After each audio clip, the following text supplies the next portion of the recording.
बिस्मिल्लाहिर्रहमानिर्रहीम।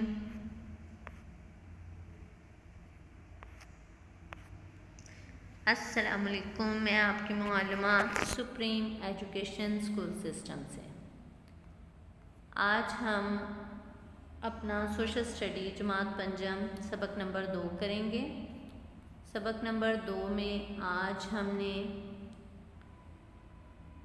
अपनी मुआशरती उलूम की किताब पढ़नी है। मुआशरती उलूम की किताब पंजाब टेक्स्ट से सबक नंबर 2, बाप नंबर आज हमारा 2 है। इसमें हमने पाकिस्तान के तबई खिताजात के बारे में पढ़ना है। पाकिस्तान के तबई खिताजात से मुराद पाकिस्तान के फितरी हिस्से जो हमें कुदरत की तरफ से मिले हैं, जो पैदाइशी तौर पर हल्की पैदाइशी तौर पर हमें मिले हैं। आज उन खिताजात के बारे में पढ़ेंगे। ठीक है। हमारी ज़मीन में पाए जाने वाले इलाके जिनकी सतह ज़मीन, आबो हवा, ज़रूरी पैदावार और इंसानों के रहन सहन के तरीके एक जैसे हैं, जोग्राफियाई लिहाज से खिता कहलाते हैं, यानी हिस्सा कहलाते हैं। आज हम बात करेंगे पाकिस्तान के 5 तबई हितों के बारे में। चूँकि पाकिस्तान की ज़मीन एक जैसी नहीं है, ठीक है, कहीं पहाड़ हैं, कहीं मैदान है, कहीं रेगिस्तान, सतह मुर्तफ़ा और कहीं समुंदर वगैरह पाए जाते हैं। लिहाजा इन तबई नकूश को लिहाज से यानी नकूश के लिहाज से पाकिस्तान को 5 तबई खितों में तकसीम किया गया है। तो बेटा जी आज हम क्या करेंगे, सबसे पहले उसकी बुलंदख्वानी करेंगे, कुछ समझेंगे उनके बारे में, फिर उसके बाद उनका किताबी काम करेंगे और फिर सवालात के जवाबात की तरफ आएंगे। चलिएगा, आते हैं अपने सबसे पहले जो हमारा तबई खिता है वो कौन सा है। हमने पढ़ा था पाकिस्तान की सतह ज़मीन को 5 हिस्सों में तकसीम किया गया है। पहला उसमें पहाड़ी सिलसिले, ठीक है। पहाड़ी सिलसिलों के बारे में पढ़ेंगे कि पहाड़ी सिलसिले 2 तरह के होते हैं।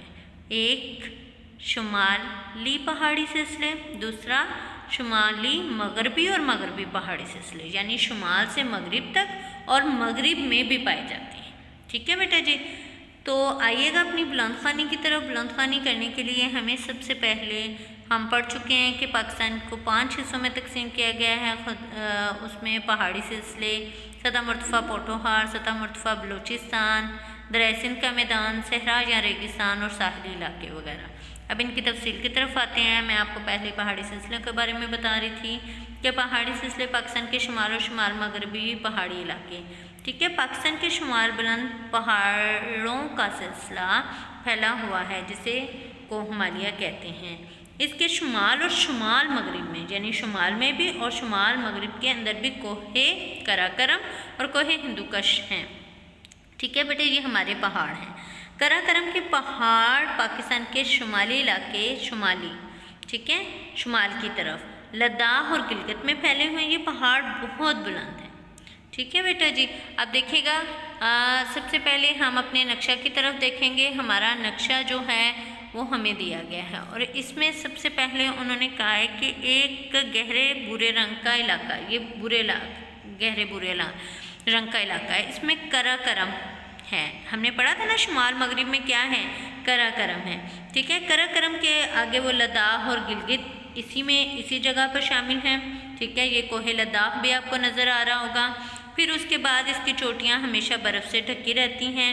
इन्हीं पहाड़ों में पाकिस्तान की सबसे बुलंद आपको नज़र आ रही होगी, सबसे बुलंद चोटी हमारी कौन सी है, वो केटू है। ठीक है, और ये चोटी पाकिस्तान की बुलंद तरीन चोटी है और ये दुनिया में बुलंदी के लिहाज से कितने नंबर पर है, दूसरे नंबर पर है। फिर कराकरम के पहाड़ों के दरमियान गिलगित की वादियाँ हैं, ये आपको नज़र आ रही होंगी, गिलगित की वादियाँ हैं। यहाँ दिसंबर जनवरी के में बहुत ज़्यादा क्या पड़ती है, सर्दी पड़ती है। बेटा जी सर्दी पड़ने से जैसे जैसे हम ऊपर जाते हैं यानी पहाड़ों पर चढ़ते जाते हैं तो टेम्परेचर ज़्यादा होता जाता है, जिसकी वजह से सर्दी जो है वो ज़्यादा होती जाती है और यहाँ के लोग जो होते हैं वो कूच करना शुरू हो जाते हैं, दूसरे इलाकों में जाना शुरू हो जाते हैं या फिर अपना खाना इतना ज़ख़ीरा कर लेते हैं कि अपने घरों तक महदूद हो जाते हैं। ठीक है, इन्हीं बुलंद पहाड़ी सिलसिलों में पाकिस्तान ने अपने दोस्त हमसाया मुल्क चीन की मदद से एक सड़क बनाई है। अच्छा बेटा जी, एक सड़क है जिसे शाहराए कराकरम या शाहराए रेशम कहते हैं। यानी सिल्क रूट भी कहते हैं इसको। इस शाहराह की बदौलत पाकिस्तान और चीन के दरमियान क्या होती है, आपस में तिजारत होती है। आगे देखिएगा, हम अपने नेक्स्ट की तरफ आएंगे, बुलंदखानी की तरफ। नेक्स्ट बुलंदखानी हमारी क्या है, शुमाली पहाड़ी सिलसिलों के जुनूब में मरी और हज़ारा की पहाड़ियाँ हैं। ठीक है बेटा जी, शुमाली पहाड़ी आप देख रहे हैं, यहाँ पर कौन सी वादियाँ हैं, मरी की। मरी आपको पता ही है सियाहत का, सैरो सियाहत का मुकाम है, सियाही मुकामात का इसमें और भी हैं, मरी, एबटाबाद, नथिया गली, अजूबिया, कागान, सवात और चतराल वगैरह की वादियाँ। ये बहुत ज़्यादा खूबसूरत वादियाँ हैं। यहाँ पर लोग दूर दराज से सैर के लिए आते हैं और इससे हम क्या कमाते हैं, ज़द मुबादला कमाते हैं। ठीक है, मगरबी शाहों में कोहे सलमान और कोहे कीर थार शामिल है। कोहे सलमान का सारा पहाड़ी सिलसिला बंजर है, यानी बियाबान है, इस पे कोई भी आप पैदावार नहीं हो सकती, बारिशें कम होने की वजह से ये बंजर है। अलबत्ता थोड़ी बहुत घास और कांटेदार झाड़ियाँ उगती हैं जिन पर भेड़ें और बकरियाँ पाली जाती हैं। ठीक है, कोहे सलमान के जुनूब में कोहे कीर थार फैला हुआ है जो बलूचिस्तान और सिंध से जुदा करता है। ठीक है, बलूचिस्तान को किससे जुदा करता है, सिंध से, यानी दरमियान में ये इलाका है। कोहे सलमान के पार जाने के लिए पहाड़ों में कुदरती रास्ते बनाए जाते हैं। उन कुदरती रास्तों को हम दर्रा कहते हैं। ठीक है, दर्रा का मतलब होता है कुदरती रास्ता। ठीक है, इनमें इन दरों के जो नाम हैं जो इसके दरमियान आते हैं, दराए टोची, दराए गोमल और दराए बुलान हैं। इन इलाके की बेशतर तिजारत इन्हीं दरों के ज़रिए, यानी इन्हीं पहाड़ी रास्तों के ज़रिए होती है। और ये पहाड़ी रास्ते कुदरती रास्ते हैं जो अंदर ही अंदर बनाए जाते हैं। अब पढ़ेंगे हम अपना दूसरा अनवान, सतह मुर्तफ़ा। बेटा सतह मुर्तफ़ा कम बुलंद पहाड़ होते हैं। ठीक है, देखने में ये पहाड़ होते हैं लेकिन दोनों साइड से तिरछे जाके बिल्कुल ऊपर सीधे ज़मीन हो जाती है और यहाँ पर आबाद होती है, इसलिए इसको सतह मुर्तफ़ा कहते हैं। ऐसे इलाके पाकिस्तान के 2 हिस्सों में पाए जाते हैं। अब हम उन 2 हिस्सों के बारे में पढ़ेंगे कि वो 2 हिस्से कौन कौन से हैं। एक सतह मुर्तफ़ा पोठोहार, दूसरा सतह मुर्तफ़ा बलूचिस्तान। चलें जी, हम अपने सतह मुर्तफ़ा पोठोहार की तरफ आते हैं।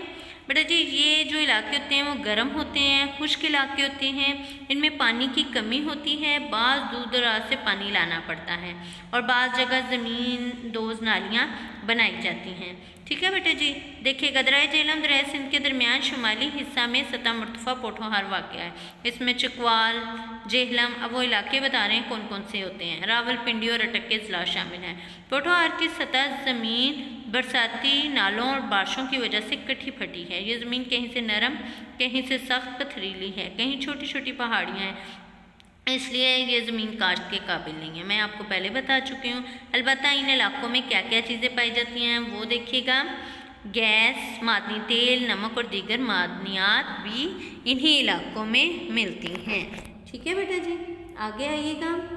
आगे हम पढ़ेंगे सतह मुर्तफ़ा पोठोहार के जुनूब में।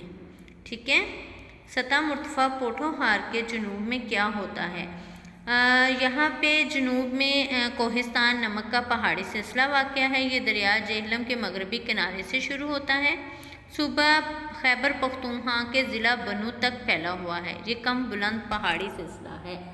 ये पहाड़ दूसरी कहते हैं इसमें हमारे दरिया सिंध और जेहलम के दरमियान का इलाका जो है वो सतह मुर्तफ़ा पोठोहार है और इसमें कोहिस्तान नमक यानी नमक की कान है और उसकी हाइट तकरीबन 1527 किलोमीटर के दरमियान है।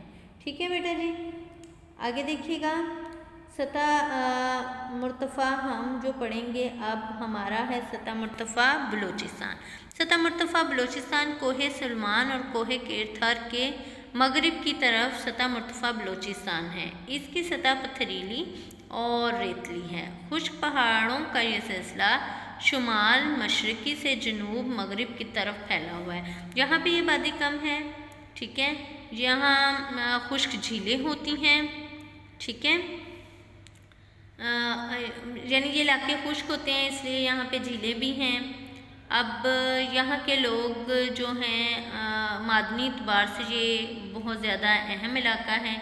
यहाँ पर तांबा, गंधक, कुदरती गैस और कोयला निकाला जाता है। ये इलाके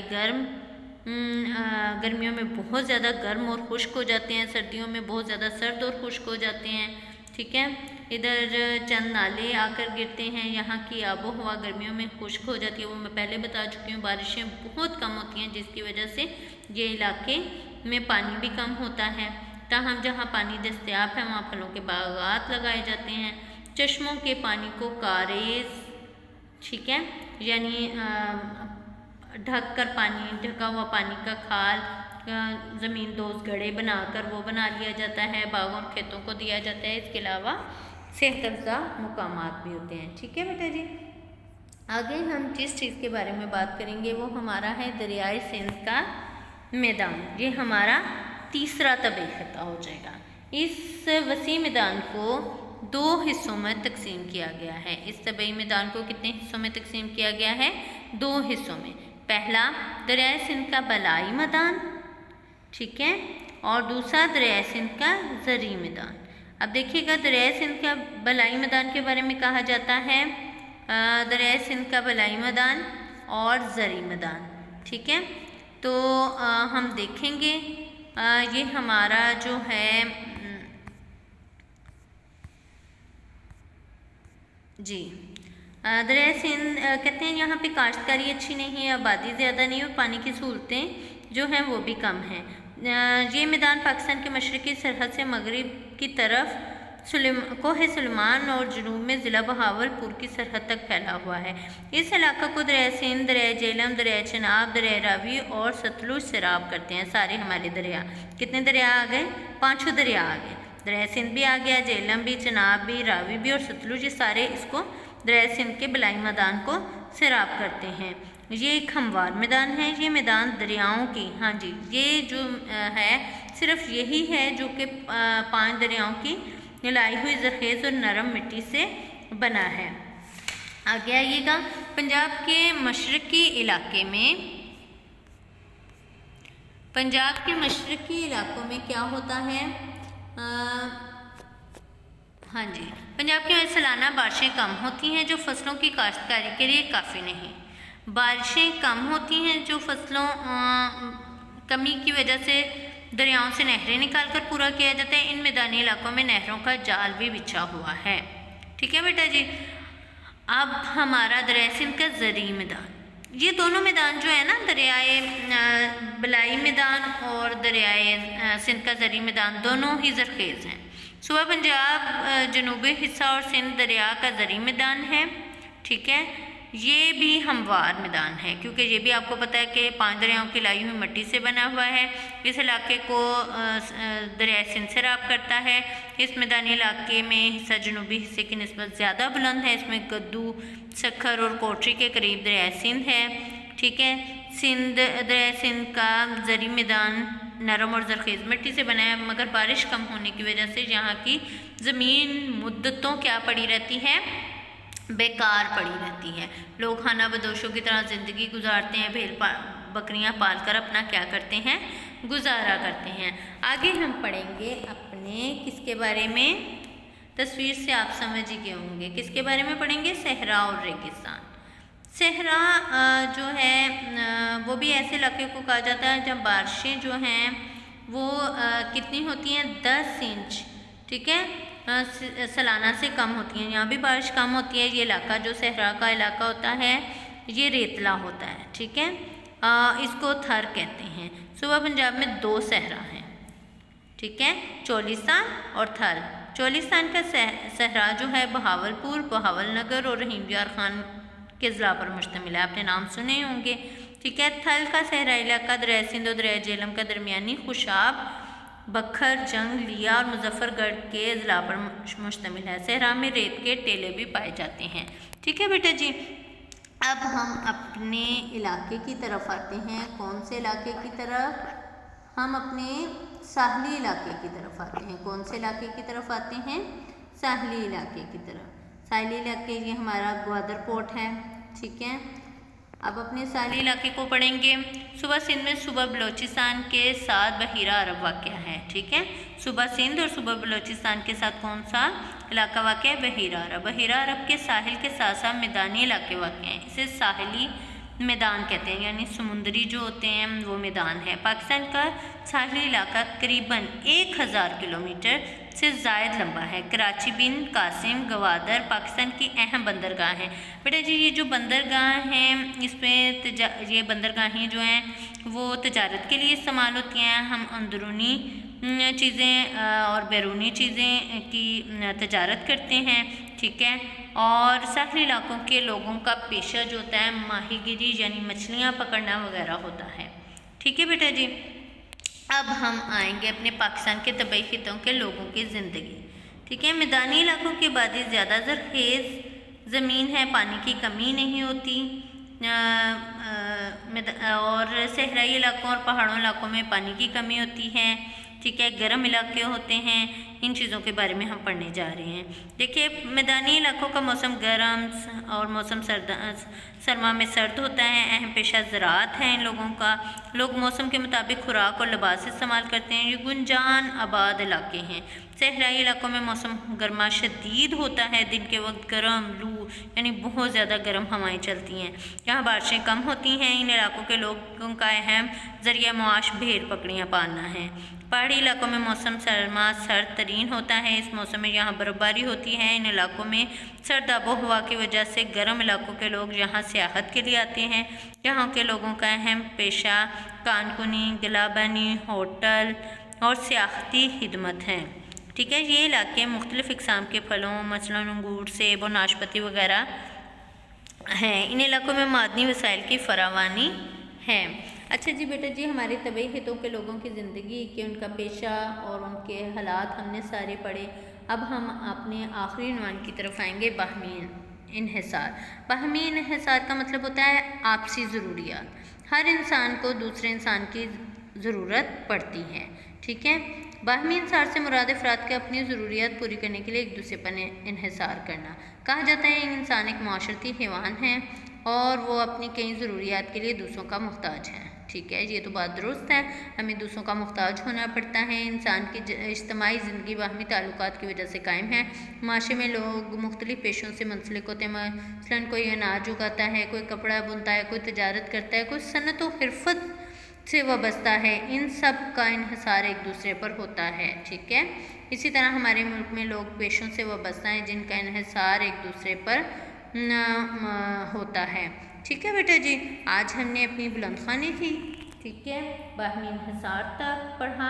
अब हम अपने किताबी काम की तरफ आएंगे। इस किताबी काम में सबसे पहले हमने खाली जगह करनी है। पाकिस्तान में सतह के लिहाज से कितने हिस्से बताए हैं मैंने?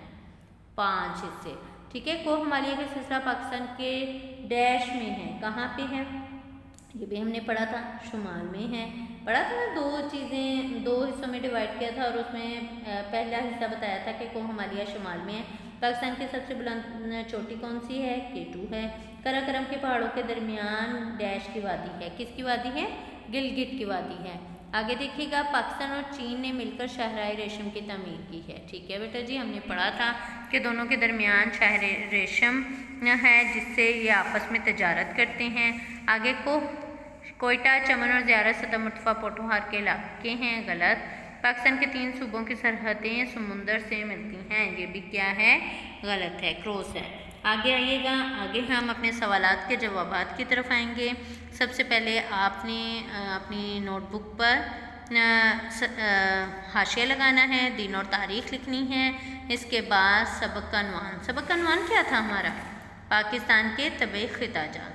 ठीक है, वो बनाने हैं और आपने कोशिश करनी है कोई सी भी पहाड़ी सिलसिलों की तस्वीर, सतह मुर्तफ़ा में से किसी की तस्वीर, ठीक है, किसी भी मरी का इलाका, कोहे सुलेमान, दरिया सिंध के ज़री मैदान, जो भी तस्वीर आपको मिल सके आसानी के साथ आपने अपनी कॉपी पर पेस्ट करनी है। और इसके बाद आपने अगले सफ़े पर आना है, सवालात के जवाबात लिखने हैं। पहला सवाल लिखना है, दरियाए सिंध के बलाई और ज़री मैदान के बारे में आप क्या जानते हैं? जवाब, दरियाए सिंध का बलाई मैदान, ये मैदान पाकिस्तान की मशरक़ी सरहद से मगरिब की तरफ कोहे सलमान तक और जनूब में ज़िला बहावलपुर की सरहद तक फैला हुआ है। इस इलाके को दरियाए सिंध और दरियाए झेलम, दरियाए चिनाब, दरियाए रावी और दरियाए सतलुज सैराब करते हैं। ये एक हमवार मैदान है जो दरियाओं की लाई हुई ज़रख़ेज़ और नरम मिट्टी से बना है। पंजाब के मशरक़ी इलाकों में सालाना बारिश कम होती है। नंबर 2, दरियाए सिंध का ज़री मैदान, ये आपने लिखना है, इसको आपने मार्कर से लिखनी है हेडिंग, और बहुत खूबसूरत तरीके से आपने काम करना है। सूबा पंजाब का जनूबी हिस्सा और सूबा सिंध दरियाए सिंध का ज़री मैदान कहलाता है। इस इलाके को दरियाए सिंध सैराब करता है। ये मैदान भी नरम और ज़रख़ेज़ मिट्टी से बना हुआ है, मगर बारिश कम होने की वजह से यहाँ की ज़मीन काफ़ी अरसा बेकार पड़ी रही और लोग खाना बदोशों की ज़िंदगी गुजारते और भेड़ बकरियाँ पाल कर अपना क्या करते हैं, गुजारा करते हैं। आगे आइएगा, सवाल नंबर 3। ठीक है, सवाल नंबर 3 है हमारा, साहली इलाका जात किन सूबों में वाक़ हैं? तो साहली इलाका जात किन सूबों में वाक़ हैं? सूबा सिंध और सूबा बलोचिस्तान में साहली इलाका जात वाक़ हैं। सवाल नंबर 4 है हमारा, दरियाए सिंध के मैदान की खसूसियात बयान करें। दरियाए सिंध का मैदान हमवार है, ये दरियाओं की लाई हुई ज़रख़ेज़ मिट्टी से बना है। जी बेटा जी, सवाल नंबर 2 छोड़ा है मैंने, वो आपने खुद करना है। पाकिस्तान की सतह ज़मीन को कितने तबई हिस्सों में तकसीम किया है? बेटा जी वो आपने बुलंद खानी के लिहाज से खुद करना है। अपना ख्याल रखिएगा, बहुत अच्छा काम कीजिएगा, शुक्रिया। और अब तो आप समझ गए होंगे कि हम इजाज़त चाहते हैं। अपना ख्याल रखिएगा, अल्लाह हाफिज़। और इन एहतियाती तदाबीर को आप ज़रूर अपनाइएगा।